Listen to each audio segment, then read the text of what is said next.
3강 3교시 여러분과 강의를 나누도록 하겠습니다. 하나님 말씀 특성에 대해서 지난 2시간 동안 말씀을 나눴죠. 특별히 2교시 내용들 가운데 약간 보충 설명하자면 그동안에 여러분 하나님 말씀을 어떤 형태로든 저는 드셨다고 생각합니다. 설교를 들으시는 것 정말 설교 많이 들으셨죠. 하나님 말씀 먹는 행위이고요. 또 읽는 것도 마찬가지고 암송하는 것, 성경 공부하는 것 어떤 의미로는 다 하나님 말씀 먹는 것이라고 이해할 수 있습니다. 그런데 중요한 것은 뭐냐면은 많이 먹는다가 중요한 게 아니라 잘 씹어서 먹느냐. 다시 말해서 나에게 주시는 말씀으로 알고 거기서 하나님의 어떤 뜻을 알기 위해서 정말 그 말씀과 하나 되기 위해서 그렇게 곱씹으면서 묵상하면서 말씀을 먹었느냐 아니면 그냥 막 집어 삼켰느냐 그 차이인 것 같습니다. 음식을 씹지 않고 막 삼켰을 때 아무리 위장이 튼튼한 사람이라 할지라도 결국은 위장이 망가지는 것이죠. 위가 망가지고 기능을 제대로 할 수가 없는 것입니다. 나중에는 음식을 먹는 것 자체가 두렵고 공포스러운 일이 될 수도 있어요. 왜냐하면 소화가 안 되니까. 여러분 묵상을 시작하시면 여러분의 영혼의 위장이 새롭게 움직이기 시작할 것입니다. 정말 말씀을 꼭꼭 씹어서 흡수하실 수 있기를 바랍니다. 말씀의 능력을 경험할 때 어떤 일들이 일어나는가? 가장 먼저는 나의 내면의 변화가 일어납니다. 정체성이 새로워지고 정체성이 새로워지는 순간서부터 여러분의 세계관이 바뀌기 시작할 거예요. 세계관은 보통 10살 이전에 형성이 된다고 그러죠. 세계관의 의미는 세계를 보는 어떤 관점, 그래서 세상을 해석하는 능력들이 생기기 시작하는 것이죠. 그랬을 때 새로운 세계관이 말씀으로부터 시작된다고 하는 것을 여러분 경험하시게 될 겁니다. 사실은 세계관이 새로워지기 전까지는 세상 중심 또 세상 지향적인 삶을 살 수밖에 없어요. 천국에 관한 이야기를 아무리 많이 들어도 그 천국이 와닿지 않는 것이죠. 사도행전 2장을 통해서 제가 그들이 성령이 임하시고 성령으로 변화됐다고 했을 때 이전과 정말 다르게 됐는데 세계관이 뒤집어졌다. 그래서 이전날 예수님이 아무리 천국을 말씀하셨어도 사실 천국에 대해서 별로 소망도 없고 또 기대도 없었는데 그들이 이제 정말 천국에 대해서 눈을 뜨게 됐다. 그 이후의 삶을 보면은 예수님을 배신하는 제자가 아무도 없었다는 것을 우리가 보게 되는 것입니다. 세계관이 새로워져야 우리 안에 사고방식이 새로워지는 것이고 어떤 신념이나 가치체계가 새로워지는 것이죠. 그렇게 됨으로써 자연스럽게 우리가 하는 일이 바뀌게 되는 것입니다. 물론 똑같은 일을 할 것입니다. 그러나 새로운 관점에서 우리가 일을 하게 되는 것이죠. 칼빈이 한 직업 소명설 저는 굉장히 공감합니다. 거듭난 사람들, 내면이 새로워진 사람들은요. 새로운 일을 해서 하나님의 일이 아니라 이전날 하던 일을 한다 할지라도 새로운 마음으로, 새로운 관점으로, 새로운 목표를 가지고, 목적을 가지고 하나님 나라를 위해서 일할 수가 있는 것이죠. 또 내면에 어떤 변화가 일어난다고 할 때 성품의 변화가 일어나는 것입니다. 성품의 변화가 일어났을 때 태도가 바뀌게 되는 것이고 또 말도 바뀌게 되는 것이죠. 그럼으로써 자연스럽게 관계의 변화가 일어나게 되는 것입니다. 우리가 상대방을 변화시켜달라고 굉장히 많이 기도를 하는 경우가 있어요. 그러나 사실 그 변화의 출발점은 상대방의 변화부터 시작되지 않는 경우가 상당히 많습니다. 결국은 내가 변할 때 상대방도 변화시킬 수 있는 것이죠. 묵상학교에 와서 많은 분들이 변화를 경험합니다. 그런데 그 핵심이 뭐냐면 상대가 정말 변했기 때문에 변화된 관계가 되는 경우는 많지 않았어요. 사례적으로. 대부분이 뭐냐면은 정말 나무랄 데 없는 신앙생활 하는 분이었습니다. 정말 저런 분이 왜 묵상학교를 굳이 오셨을까? 안 오셔도 저런 분들은 너무나 훌륭한데 그런 분들조차 말씀 앞에서 성품이 변화가 되기 시작했습니다. 더 구체적으로 예수님의 성품을 닮아가게 되는 것이죠. 그러면서 이분들이 마음속에 있는 응어리들이 풀어지고 또 심지어 가족관계 안에서 변화된 모습을 보이면서 가족들이 변화가 일어나는 그런 놀라운 역사들이 정말 많이 있었어요. 그래서 저는 말씀이 우리의 성품을 변화시킬 때 그 변화의 결과 태도가 변화가 되고 태도가 변하니까 말뿐만 아니라 정말 관계가 새로워진다고 하는 것을 여러 차례 그런 간증들이 계속해서 나오는 것을 봤습니다. 여러분 말씀의 능력을 경험한다는 것 결국은 변화입니다. 내면의 변화, 성품의 변화, 관계의 변화, 또 어떤 내가 하는 일에 대한 그 변화, 열매가 생기기 시작한다는 것. 자, 세 번째 시간에 제가 여러분과 나누고 싶은 것은 행동 기준과 인생 방향을 하나님 말씀이 제시한다는 거예요. 이 행동 기준이라고 하는 것은 내면의 동기와 태도를 얘기하는데, 우리가 하나님의 자녀로서 행동 기준이 뭘까? 가장 중요한 행동 기준이 뭘까라고 했을 때 하나님의 영광을 위해서입니다. 에베소서 1장 11절로 12절에 보면은 모든 일을 그의 뜻의 결정대로 일하시는 이의 계획을 따라 우리가 예정을 입어 그 안에서 기업이 되었으니 이는 우리가 그리스도 안에서 전부터 바라던 그의 영광의 찬송이 되게 하려 하심이라, 이렇게 말씀하고 있어요. 하나님을 전한다고 하는 것은 결국은 하나님을 알리는 것이고 하나님을 나타내는 것인데, 그것이 바로 하나님께 영광이 된다고 하는 거예요. 우리가 믿는 하나님이 어떤 분인지를 나타내야 하는 것입니다. 그래서 우리가 믿음으로 사는 것이죠. 우리가 왜 거룩하게 살아야 됩니까? 왜 이타적인 사랑의 마음을 가지고 살아야 합니까? 하나님이 어떤 분인지를 세상 가운데 전하기 위해서, 알리기 위해서, 보여주기 위해서 우리가 그렇게 사는 것입니다. 로마서 14장 7절로 9절에 보면은 우리 중에 누구든지 자기를 위하여 사는 자가 없고 자기를 위하여 죽는 자도 없도다. 우리가 살아도 주를 위하여 살고 죽어도 주를 위하여 죽나니 그러므로 사나 죽으나 우리가 다 그리스도의 것이로다. 이렇게 말씀을 하고 있죠. 이를 위하여 그리스도께서 죽었다가 다시 살아나셨으니 곧 죽은 자와 산 자의 주가 되려 하심이라 말씀하고 있습니다. 자, 우리가 그리스도의 것이에요. 누구의 것이 아닙니다. 내 것도 아니고 그리스도의 것. 고린도전서 10장 31절에 보니까 그런즉 너희가 먹든지 마시든지 무엇을 하든지 다 하나님의 영광을 위하여 하라. 그렇게 말씀하고 있어요. 어떤 일을 하든 간에 인간에게 먹고 마시는 일이 얼마나 중요합니까? 가장 본질적이고 정말 생존에 관련된 일입니다. 그런데 이런 일조차도 하나님의 영광을 위해서 해야 한다고 바울이 말하고 있습니다. 그러면 나머지 일은 어떻겠습니까? 그래서 우리가 어떤 행동을 할 때 가장 중요한 첫 번째 기준, 내면의 동기가 뭐냐? 하나님의 영광을 위한 것이다. 두 가지로 정리하겠습니다. 하나님의 영광을 보기 위해서 하거나 아니면 하나님의 영광을 나타내기 위해서 하는 것이다. 그렇게 이해하셨으면 좋겠어요. 두 번째는 사랑입니다. 이타적인 사랑이죠.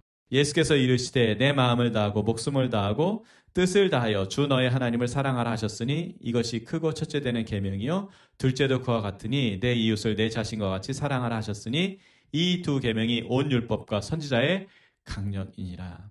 세상 사람들이 절대로 따라할 수 없는 것이 있습니다. 그것이 바로 아가페의 사랑인 것이죠. 이타적인 사랑, 나를 내어주는 사랑, 단 한 번의 사랑이 아니라 지속적으로 나를 계속해서 내어주는 그 사랑을 할 수가 없는 것입니다. 저는 어떤 일을 할 때 이것이 하나님의 뜻일까? 그것의 기준점 내지는 점검점을 사랑이라고 저는 원칙적으로 또 어떤 기준적으로 갖고 있습니다. 좋은 일이에요. 그런데 하나님의 사랑이 동기가 아니면 하나님의 뜻이 아닐 수 있다고 저는 생각을 합니다. 반면에 어렵고 힘든 일이에요. 그런데 거기에 하나님의 사랑이 나타나거나 개입돼야 해요. 그랬을 때 저는 그것을 하나님의 뜻이구나 이렇게 아는 것이죠. 놀라운 것은 하나님 말씀을 먹으면 우리 안에 하나님의 사랑이 커진다는 거예요. 여러분, 말씀을 그냥 먹는 것을 기계적으로 먹는다고 생각하지 마세요. 관계라고 말씀드리잖아요. 관계 핵심이 뭡니까? 사랑입니다.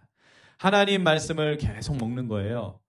영국에서 실제로 그런 사례가 있었대요. 굉장히 어려운 빈민가인데 범죄율이 굉장히 높아요. 그런데 그 중에 어떤 친구가 굉장히 훌륭하게 성장을 한 거예요. 그래서 이게 사회적으로 굉장히 이슈가 된 거예요. 어떻게 그런 빈민가, 더군다나 범죄 속을해서 이렇게 멀쩡하고 훌륭한 아이가 잘할 수 있었을까? 조사를 해봤더니 다른 게 아니었다. 딱 하나 차이점, 다른 친구들과의 차이점, 홈메이드 음식을 먹었다는 거예요. 그 엄마가 이 자녀를 사랑하는 마음을 가지고 어떻게 해서든지 인스턴트, 정크푸드 이런 게 아니라 어떻게 해서든지 맛과 상관없이 정성껏 음식을 만들어가지고 이 아이를 먹였다는 것이죠. 아이는 그냥 그걸 먹고 큰 거예요. 그랬더니 놀랍게도 그거 하나만으로도 이 아이가 정상적으로 그렇게 성장을 했다는 것이죠. 범죄 길로 가지 않고. 저는 참 시사하는 바가 크다고 생각을 해요. 하나님께서 여러분 묵상할 때마다 사랑의 마음을 가지고 저와 여러분을 위해서 양식을 내어주신다고 여러분 믿으시기 바랍니다. 그것은 사실입니다. 저와 여러분을 그 누구보다도 사랑하시는 분이 하나님이십니다. 그분이 매일매일 영의 양식을 주시는 거예요. 너무나 잘 알고 계세요. 이 양식 안 먹으면 세상에서 다른 거 퍼먹는다는 거 알고 있고 그것이 우리를 망친다는 거 알고 계십니다. 또 하나님 양식 먹어야 우리가 올바로 성장할 수 있다는 거 하나님이 너무나 잘 알고 계시고 또 그 양식을 먹여주는 행위 자체가 사랑으로서 하는 것이라는 것을 하나님이 나타내시는 것이죠. 그래서 우리가 그 양식을 제대로 먹기만 하면 우리의 형편과 상관없이 우리는 하나님의 사람으로 잘 성장해 나갈 것입니다. 그런 사랑을 우리가 받았어요. 그러면 남을 해코지 할 수 있을까요? 어떤 나쁜 마음, 심지어는 해결되지 않는 어떤 상처가 있다고 해가지고 다른 사람 괴롭히고 그렇게 할 수 있을까요? 나를 괴롭히고 다른 사람 괴롭히고 그렇게 할 수 있을까요? 오히려 그게 너무 어렵지 않을까요? 그래서 요한일서 3장 10절에 보면은 이러므로 하나님의 자녀들과 마귀의 자녀들이 드러나나니 무릇 의를 행하지 아니하는 자나 또 그 형제를 사랑하지 아니하는 자는 하나님께 속하지 아니하니라.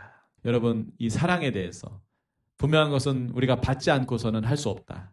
근데 묵상을 하면 하나님의 사랑을 정말 많이 받게 되고 경험하게 될 것이다. 그래서 우리가 어떤 행동을 할 때 사랑을 기준으로 할 수 있다고 하는 것이죠. 자, 다른 사람의 유익이 어떤 행동 기준이 될 것입니다. 고린도전서 10장 24절 보니까 누구든지 자기의 유익을 구하지 말고 남의 유익을 구하라. 다 알죠. 그런데 안 되는 걸 어떡합니까? 그러나 묵상하시다 보면 여러분 다른 사람의 유익을 굉장히 많이 생각하게 되고 도모하시게 될 것입니다. 눈이 열려요. 묵상을 하면요. 삼중적 차원에서 눈이 열린다는 것을 경험하시게 될 겁니다. 하나님에 대해서 눈이 열리고요. 나에 대해서 눈이 열리고요. 다른 사람에 대해서 눈이 열립니다. 그랬을 때 특별히 다른 사람들의 어떤 연약함을 보고 또 어떤 결핍을 보고 정말 도와줘야 되겠다. 고린도전서 10장 33절을 보니까 나와 같이 모든 일에 모든 사람을 기쁘게 하여 자기의 유익을 구하지 아니하고 많은 사람의 유익을 구하여 그들로 구원을 받게 하라. 다른 사람에게 유익을 끼치는 것. 그래서 그 사람들이 기뻐하는 것을 보는 거예요. 그럼 어떨까요? 사실 나를 만족시키는 것 어렵지 않습니다. 그런데 문제는 뭐냐면 나를 아무리 만족시켜도 처음에는 행복한 것 같은데 별로 행복하지 않아요. 근데 다른 사람을 행복하게 하는 거예요. 그럼 어떻게 될까요? 이상하죠. 다른 사람의 유익을 구했는데 오히려 내가 그 사람보다 더 행복감을 느끼는 것. 묵상하시다 보면은 정말 다른 사람의 유익을 위해서 여러분 공헌하시게 될 겁니다. 빌립보서 4장 17절에 보니까 내가 선물을 구함이 아니요 오직 너희에게 유익하도록 풍성한 열매를 구한다고 바울은 그렇게 얘기하고 있는 것입니다. 행동 기준 가운데 용서 굉장히 중요하다고 저는 생각해요. 특히 지금 이 시대에 우리는 단일 민족이라 안 싸울 줄 알았는데 먹고 살만해지면은 정말 하나 될 줄 알았는데 먹고 살만해지니까 이게 뭐 계층별로 나눠지고 지역별을 넘어서서 계층별로 나눠지고 세대별로 나눠지고 남과 여가 나눠지고 또 정치 색에 따라서 진보냐 보수냐가 나눠지고 사는 동네가 나눠지고 이게 계속 한국 사회가 분열되고 있는 이게 물론 다원화 사회의 특징이기도 하지만 그러나 이게 서로 존중하는 다원화가 돼야 되는데 그게 아니라 상대방을 계속 무시하고 짓누르고 적대시하는 그런 다원화가 한국 사회에 이루어지고 있어요. 그러면서 이 시대에 용서라는 것이 정말 사라진 그런 시대가 됐어요. 너무나 안타깝습니다. 그리스도인의 사명이 뭐냐? 용서하는 거예요. 우리가 세상을 향해서 던지는 메시지, 화해입니다. 그런데 그 화해 이면에 뭐가 있습니까? 용서해야 화해가 되는 것입니다. 창세기 50장 17절에 보니까요. 너희는 이같이 요셉에게 이르라 내 동생들이 내게 악을 행하였을지라도 이제 바라건대 그들의 허물과 죄를 용서하라 하셨나니 당신 아버지의 하나님의 종들인 우리 죄를 이제 용서하소서 하며 요셉이 그들이 그에게 하는 말을 들을 때 울었더라. 구약의 32회가 용서라는 말이 사실 등장하는데 사람에게 용서를 구하거나 또는 어떤 사람을 용서할 때 용서라는 말이 등장하는 경우는 5번밖에 없어요. 32회 중에 5번만 등장하고 그럼 나머지 27번은 뭐냐? 하나님이 사람을 용서하시는 경우입니다. 그런데 이게 신약에 오면요. 좀 바뀌어요. 마태복음 18장 35절 대표적인 것이죠. 너희가 각각 마음으로부터 형제를 용서하지 아니하면 나의 하늘 아버지께서도 너희에게 이와 같이 하시리라. 자, 신약에 이제 17회가 용서라는 단어가 사용이 되는데 그 중에 15회는 사람이 사람을 용서하는 하나님이 그것을 가르치세요. 예수님을 통해 가지고. 이제 사람이 사람을 용서하는 것이 굉장히 중요하다고. 사람이 사람을 용서하지 않을 때 하나님도 그 사람을 용서하지 않겠다. 예수 그리스도를 통해서 우리가 용서받은 사람이에요. 일반 달란트 빚 청산받은 사람들이에요. 그런데 우리가 관계 안에서 심지어는 나에게 직접 잘못한 것도 아니에요. 적개심을 가지고 뭐 원한을 가지고 있는다? 여러분, 그것은 용서하라는 하나님의 말씀을 정면으로 불순종하는 것입니다. 한국교회 사랑의 사도, 사랑의 원자탄이라고 불리는 목사님, 손영원 목사님이 있죠. 이 목사님이 정말 사랑했던 두 아들, 동신과 동인 형제가 모르는 사람도 아니고 아는 같은 학교 학생에게 이 두 아들이 죽창으로 살해를 당했습니다. 그런데 목사님이 그 살인자를 구명하기 위해서 얼마나 노력을 했는지 몰라요. 마지막에 사형장에 끌려가는 그 청년을 살리고자 탄원서를 쓰고 또 판결문을 받아가지고 사형을 집행하려고 하는 그 장교에 가가지고 집행문을 보여주면서 용서해야 된다고, 무죄 방면해야 된다고 이랬을 때 사형을 집행하려고 했던 장교가 손을 떨면서, 담배를 피우다가 손을 떨면서 목사님 정말 이렇게까지 해야 되냐고 뭐 그런 예화가 있을 정도로 그랬다고 합니다. 그것도 모자라가지고서 그 살인자를 아들로, 정말 양아들로, 친아들로 삼아서 예수님을 믿게 하고 하는 그런 놀라운 일이 벌어졌어요.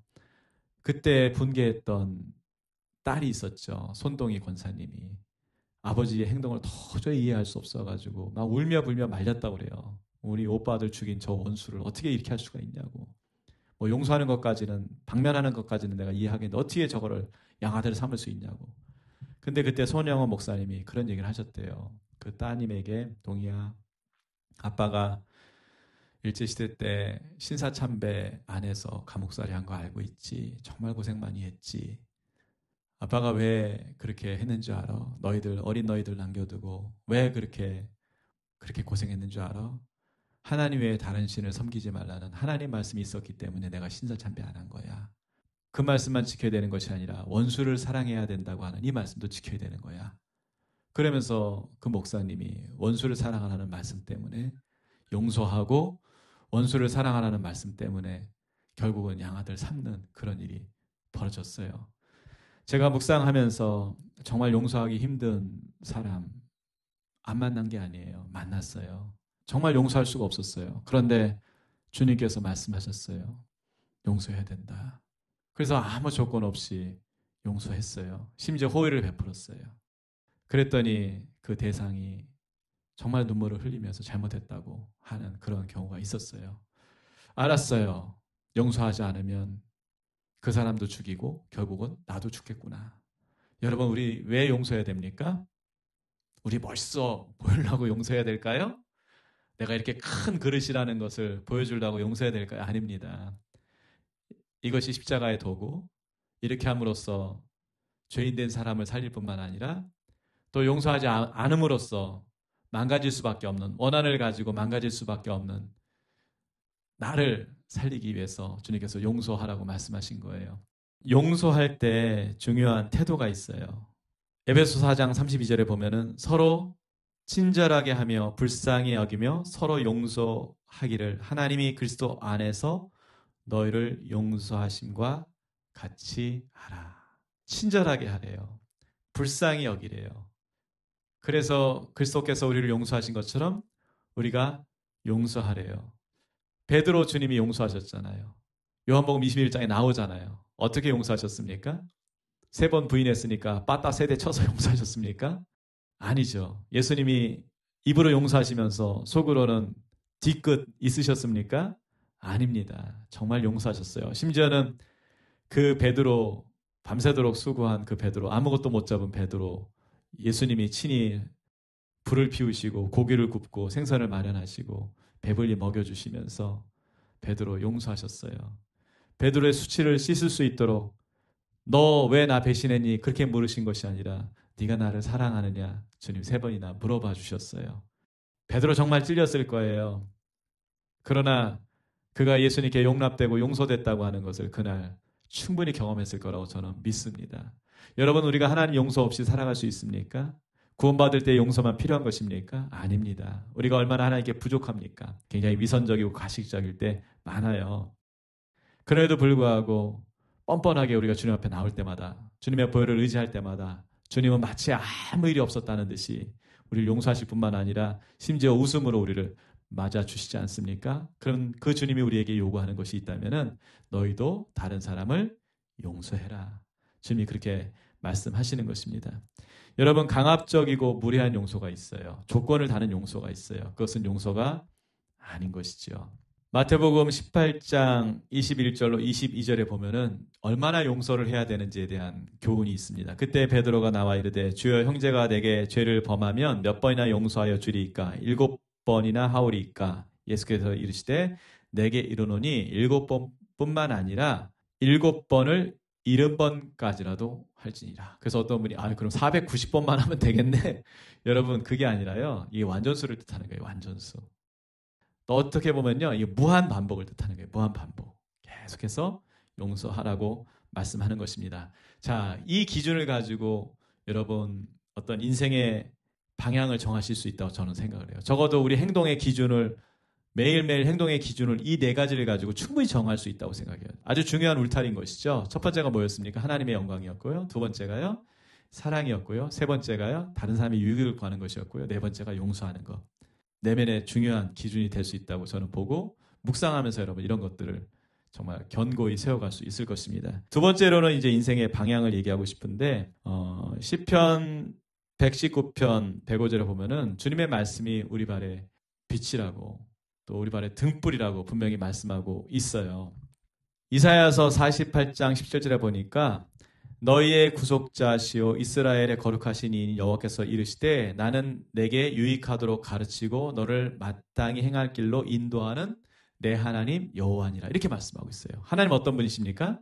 우리를 인도하시는 하나님이시다. 또 로마서를 읽어보면은 하나님의 영으로 인도함을 받는 그들이 곧 하나님의 아들이라고 분명히 그렇게 말씀하고 있습니다. 하나님은 우리를 인도하시죠. 그러면은 어떻게 인도하실까라고 했을 때 여러 유형이 있는데, 첫 번째는 직접 인도하시거나 초자연적인 역사를 통해서 인도하신다는 것을 확인할 수가 있습니다. 그래서 창세기 19장 16절에 보면은 하나님이 소돔과 고모라를 심판하실 때 롯의 가족을 천사를 보내셔서 직접 인도하시는 그 내용이 있어요. 또 사도행전 12장 8절로 10절에 보니까 감옥에 갇혀있는 베드로를 탈출시킬 때 마찬가지로 천사가 나타나서 베드로를 탈출시키는 그런 경험이 있습니다. 또 출애굽기 3장 12절로 7장 4절 이런 내용들을 살펴보면은 10가지 재앙을 통해 가지고 하나님이 이제 인도를 하시죠. 다시 말해서 초자연적인 역사를 통해 가지고 영적인 존재인 천사를 통해서 또는 초자연적인 어떤 현상들을 통해서 인도하는 경우가 있어요. 사도행전 16장 9절로 10절에 보니까 바울이 환상 가운데 마게도냐 사람들이 와서 도우라는 것을 봅니다. 어떤 환상을 통해 가지고. 사실 이런 내용들은 우리가 살아가면서 그렇게 많이 경험하는 것 같지는 않아요. 그러나 아주 없는 것도 아닙니다.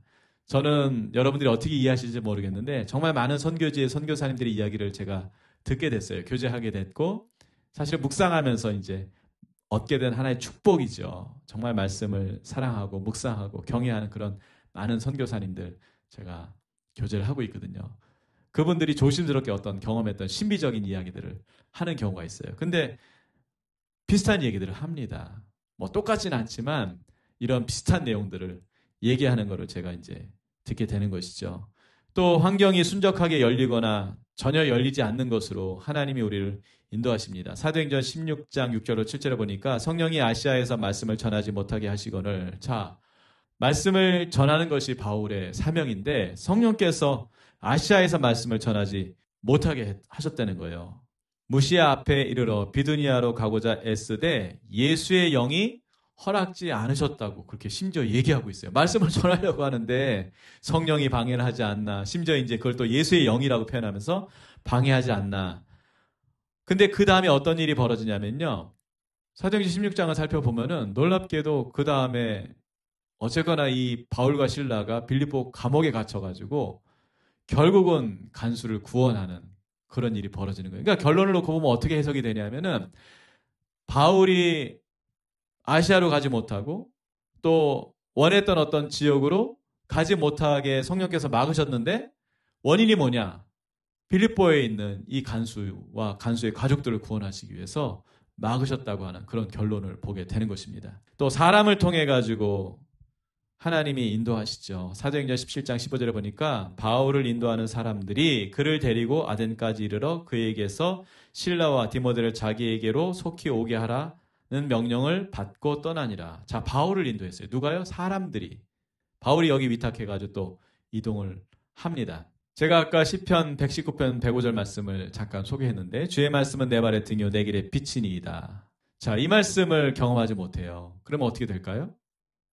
결국은 사람, 환경을 따라가는 거예요. 자, 그런데 하나님께서 우리를 인도하실 때 제가 지금 세 가지를 유형을 말씀을 드렸어요. 첫 번째는 천사를 통해서 내지는 어떤 초자연적인 기적을 통해서 하나님 인도하시는 경우가 있고, 두 번째는요, 어떤 환경이 열리고 닫히고를 통해서 하나님 인도하시는 경우도 있고, 세 번째는요, 직접적으로 사람을 통해서 인도하시는 경우도 있는데, 여러분 이런 일들은 안 일어나진 않지만 그렇다고 매일 일어나는 일은 아니에요. 그러면 우리가 매일 경험할 수 있는 하나님의 인도하심이 뭐냐라고 했을 때 저는 시편 119편 105절이 답이라고 그렇게 보는 것이죠.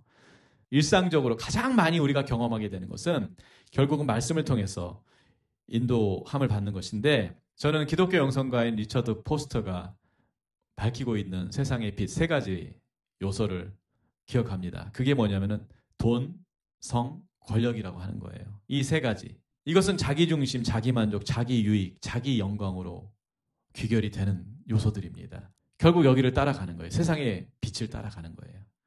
세상의 빛을 따르면서 결국은 자기의, 자기 영광. 그래서 하나님을 높이는 게 아니라 자기를 높이는 거. 하나님보다 자기가 더 하나님처럼 그렇게 추앙받길 원하는 사람들의 결론이 도대체 뭡니까? 우리 잘 알고 있지 않습니까? 자, 인생의 방향에 설 때 구체적으로 저는 네 가지 방향으로 정리를 하고 싶습니다. 첫 번째는 거룩한 삶이에요. 로마서 6장 22절에 보면은 그러나 이제는 너희가 죄로부터 해방되고 하나님의 종이 되어 거룩함에 이르는 열매를 맺었으니 그 마지막은 영생이라. 그렇게 말씀하고 있습니다.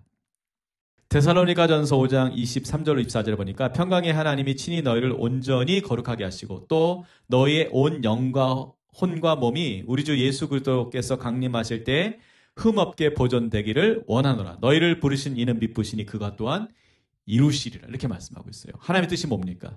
거룩하면. 그러니까 어떤 것을 선택할 때, 내가 어떤 길을 가야 된다고 할 때 가장 먼저 봐야 될 것은 뭐냐면 이 길이 거룩한 길인가?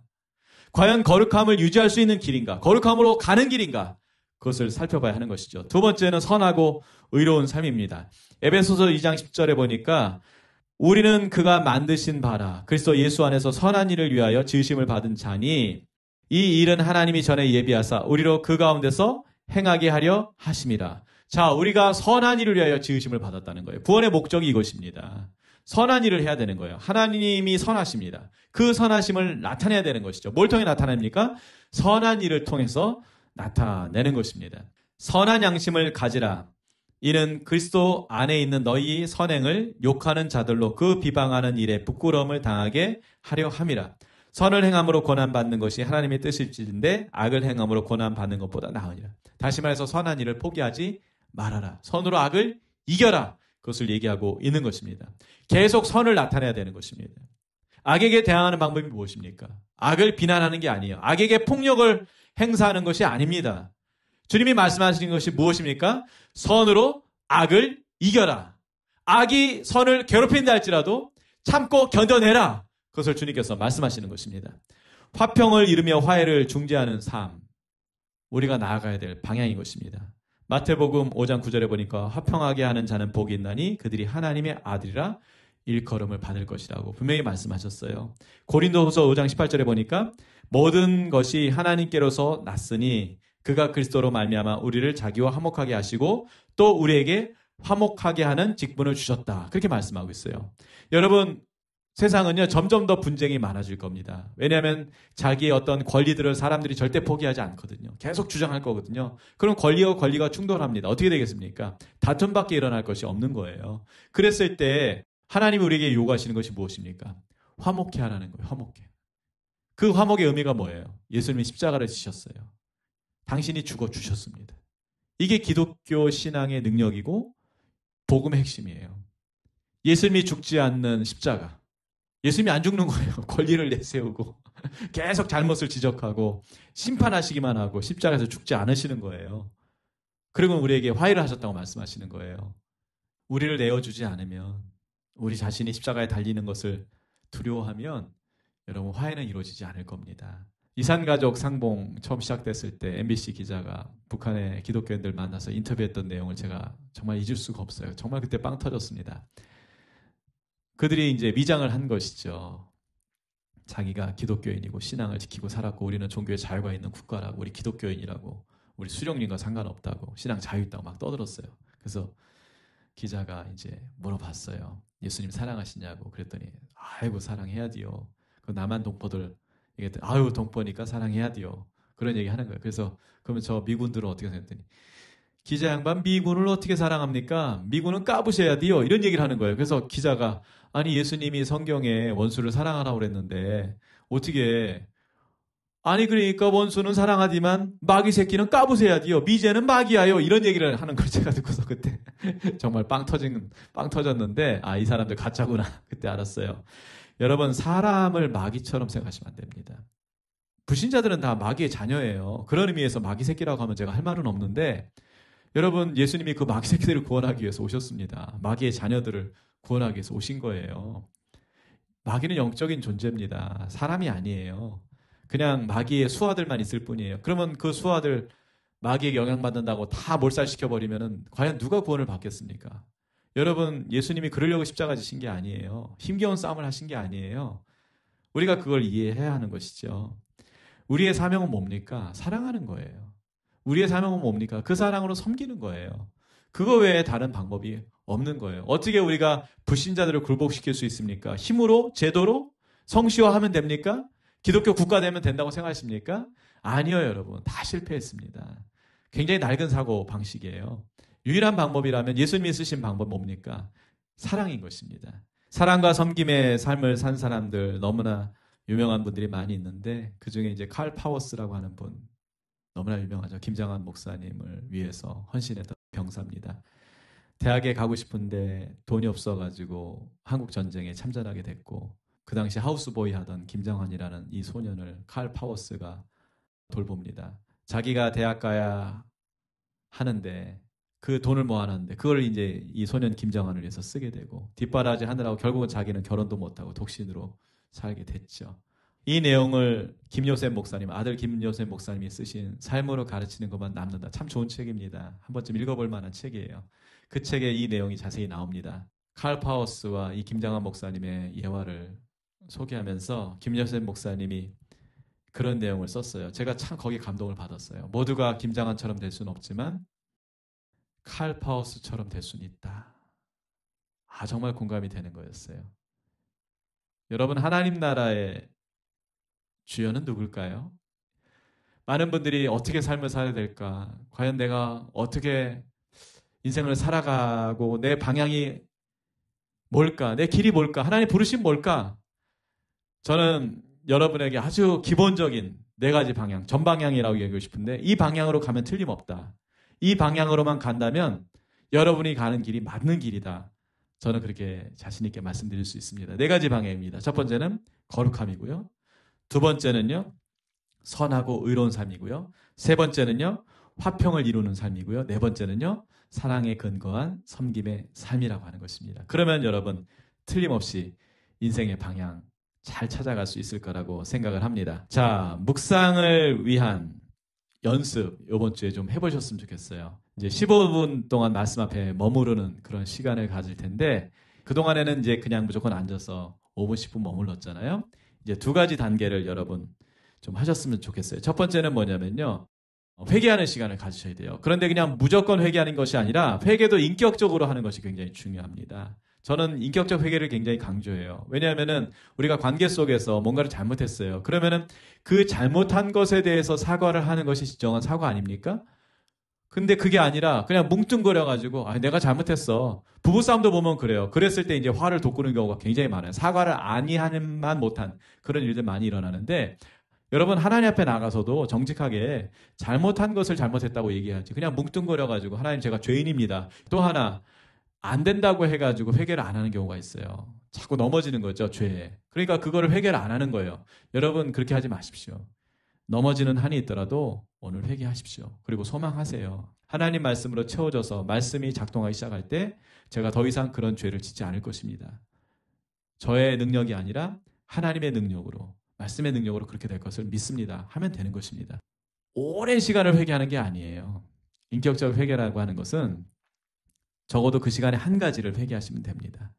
하나님과의 관계에 제일 방해가 되는 것, 성령께서 생각나게 하시는 것, 그거 하나 이렇게 온전히 회개하면 되고요. 회개는 절대 감정이 아니에요. 회개는 의지입니다. 그리고 말씀에 기반해서 하는 거예요. 그래서 여러분 회개할 때 꼭 또 뭐 눈물을 흘려야 된다, 무슨 코끝이 찌겠다, 그런 감정에 의지하지 마시고 우리가 어떤 죄든 고백하기만 하면 주님께서 밉보고 의로우사 그것을 용서해 주신다고 요한일서 1장 9절에 분명히 말씀하고 있어요. 그 말씀을 근거로 하는 것입니다. 아울러 이제 듣는다고 할 때 여러분 이제 강의 안에 보면은 묵상의 목적은 성경에 대한 새로운 지식을 얻는 것이 아니라 하나님이 나에게 하시는 말씀을 듣는 데 있다고 제가 말씀을 드립니다. 따라서 기록된 말씀 가운데 하나님이 나에게 무슨 말씀을 하시는지 겸손하고 온유한 마음으로 집중해서 듣는데 이 내용을 다음 시간에 이제 좀 더 구체적으로 다룰 것입니다. 여러분 이제 같이 식사를 할 때 가장 결례가 되는 게 뭡니까? 젓가락질 할 때 뒤적거리는 거 뒤적거리는 거 계속. 그리고 레시피 가르쳐 달라고. 이거 굉장히 결례 아닙니까? 일단 먹어야죠. 맛있게 먹고 나서 그 다음에 뭐 맛있는 거에 대해서 이거 어떻게 만드셨어요? 그때 물어보는 거지. 먹어보지도 않고서는 그냥 뒤적거리면서 이거 어떻게 만드셨어요? 이거 무슨 맛 날까요? 이거 제대로 만드셨어요? 뭐 이렇게 물어보는 거 말이 안 되지 않습니까? 하나님 말씀 앞에 앉아가지고 여러분 뒤적거리지 마세요. 그냥 이거 가지고서 이건 무슨 의미일까? 아, 이거는 또 앞에랑 어떻게 연결이 되는 걸까? 이거 어떻게 적용할까? 그런 거 생각하지 마세요. 그냥 들으세요. 15분 동안 침묵 가운데 성령님 의지해가지고 그냥 듣는 거. 이 두 가지 단계를 이번 주에 같이 병행하겠습니다. 죄를 고백하시고 그 다음에 성령을 의지한다고 기도하시면서 성령님 잘 듣겠습니다. 도와주세요. 이렇게 기도하신 다음에 이거 합쳐서 1분 동안 하셔도 되고 2분 안에 하시면 됩니다. 그 다음에 말씀 앞에 앉아가지고 15분 동안 그냥 들으시면 되는 거예요. 하나님 음성을 잘 듣기 위한 세 가지 비결. 이 비결대로 하면은 분명히 음성을 듣습니다. 첫 번째 비결은 시편 130편 5절입니다. 나 곧 내 영혼은 여호와를 기다리며 나는 주의 말씀을 바라는도다. 자, 묵상할 때 15분 동안 주님 제가 기다립니다. 말씀해 주세요. 딴 생각이 자꾸 날 때 주님 제가 기다리고 있어요. 말씀해 주세요. 주님을 재촉한다기보다는 나의 시선을 주님께 집중하기 위해서 그렇게 주님을 기다린다고 한 번씩 여러분 외쳐주시면서 말씀을 계속 보는 것이죠. 정말 어떤 말씀 주시나 기다려 보는 거예요. 자, 두 번째 비결이 시편 27편 14절에 있습니다. 너는 여호와를 기다릴지어다. 강하고 담대하며 여호와를 기다릴지어다. 15분이라고 하는 시간을 여러분 꼭 채워주실 수 있기를 바랍니다. 어떤 분들은 뭐 5분 하다가 그냥 한숨 푹푹 쉬면서 일어나고 핸드폰 이런 거 다 꺼놓으시고 정말 절대 시간 15분. 마음이 흔들릴 거예요. 제가 봐서는 좀이 쑤실 겁니다. 예, 조미가 와가지고 나를 얼마나 쑤시는지 그냥 막 뛰쳐나가고 싶고 뭐 꼭 이렇게 음성 들어야 되는 거예요. 그냥 기도하면 되는데 뭐 별 생각이 다 들 거예요. 여러분 싸우셔야 됩니다. 강하고 담대하게 여러분 싸우셔야 돼요. 마지막 세 번째 단계가 시편 25편 5절인데 저는 이렇게 해가지고 하나님 음성 못 듣는 분 단 한 분도 못 봤어요. 주의 진리로 나를 지도하시고 교훈하소서. 주는 내 구원의 하나님이시니 내가 종일 주를 기다리나요. 종일입니다. 종일반이라고 그래요. 종일. 제일 무서운 거. 종일반. 15분에서 안 들려? 아니야. 종일. 실제로 묵상학교에 오셨던 분들 가운데 종일 기다리셨던 분들이 있어요. 어떤 분은 하루에 8시간씩 거의 한 달 가까이. 그게 정말 듣고 싶었다는 거예요. 매일 일정하게 말씀을 통해서. 그래서 말씀 앞에 머물러 가지고 이분이 그런 시즌을 보낸 거예요. 거의 한 달 가까이. 아침 먹고 앉아가지고 계속 듣고 또 뭐 점심 먹고 앉아가지고 계속 듣고 그런 식으로 참 지독하죠. 제가 이분에게 정말 도전을 그때 많이 받았었어요.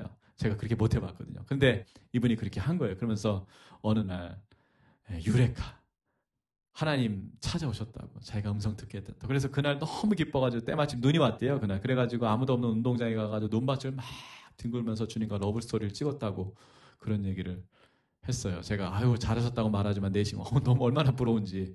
네. 어떤 사모님 애기 엄마 돌아가셨습니다. 3살짜리 아이가 있고 7살짜리 아이가 있어요. 그리고 또 젖먹이가 있는 그런 아기 엄마 사모님이셨어요. 이분이 묵상학교로 오셨습니다. 묵상을 제가 이렇게 쭉 봐드리는데 너무 큐티는 잘 하시는데 듣는 게 잘 안 되는 거예요. 제가 그래서 그냥 조심스럽게 인공위성처럼 말씀 주변을 돌지 말고 그냥 한번 착륙하시죠. 이분이 여기에 불이 들어왔어요. 그래서 어떻게 착륙해야 되는 거예요. 그래서 제가 그냥 저도 잘 모르는데 그냥 기다리세요. 말씀 앞에 뭘 하려고 하지 마시고 말씀 앞에 한번 머물러 보세요. 그랬더니 이분이 아무도 방해받지 않는 시간을 확보해야 되기 때문에 새벽 3시에 일어나신 거예요. 그리고는 말씀 앞에 3시간씩 4시간씩 한 2주 정도를 머무르셨어요. 그런데 그때 어떤 일이 벌어졌냐면요.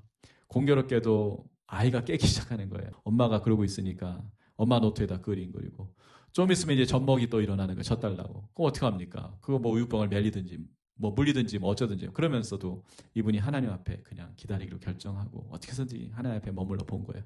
한 2주 정도 지나가지고 그 사모님이 그러시더라고요. 목사님, 하나님이 말씀하시는 게 뭔지 알았어요. 제 인생의 새로운 경험이에요. 그러면서 정말 그다음부터 얼마나 이 주님과 친밀감을 누리시는지 이후에 정말 다른 분들에게 묵상을 가르치면서 묵상하는 삶을 멋지게 산다는 이야기, 심지어 사역을 한다는 이야기를 제가 들었습니다. 얼마나 기쁜 일인지 몰라요. 어떤 장로님 하나의 음성 듣겠다고 말씀을 통해서 결단을 하셨어요. 그래서 그날 직장도 안 가고 아침서부터 점심때까지 그냥 말씀에 앉아 계셨대요. 한 구절 말씀 앞에 그냥 나 죽었어 하고 그냥 묵묵히 앉아 계셨다는 거예요. 그런데 그 장로님이 그런 얘기 하시더라고요. 들리던데요. 목사님 정말 목사님 말이 맞던데요. 들리던데요. 그러면서 그날 환하게 웃던 그 미소를 제가 잊을 수가 없습니다. 여러분, 주님께서 말씀하세요. 누가 더 급할까요? 내가 급할까요? 주님이 급할까요? 주님이 급하세요.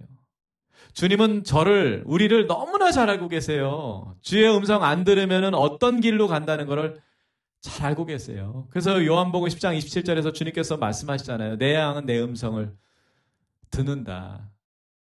내 음성을 듣는 고로 나는 그들을 알며 그들은 나를 따른다. 주님께서 말씀하셨잖아요. 주님의 소원입니다. 우리가 음성 듣기를 정말 바라세요. 말씀을 통해 가지고. 이번 한 주간에 여러분 그런 놀라운 일들이 일어날 수 있기를 바랍니다. 15분입니다. 15분. 누가 대신해 줄 수 없어요. 제가 여러분 수업료 받았기 때문에 대신 해드릴 수 있으면 얼마나 좋겠어요? 대신 못 해드립니다. 묵상학교가 정말 강하다고 하는 이유가 있어요. 간사님들이 정말 훌륭하고 강하다라고 하는 이유가 있어요. 이 간사님들이 그냥 간사님들이 되신 게 아니에요. 묵상학교를 여러 차례 수료를 하십니다. 최소한 3번 이상 다 정식으로, 그것도 온라인도 아닙니다. 다 오프라인 학교 수료하셨고요. 그리고 그 이후에 2년 가까이 묵상하는 삶을 살아내셨어요. 그리고 어떤 열매들이 있으셨어요.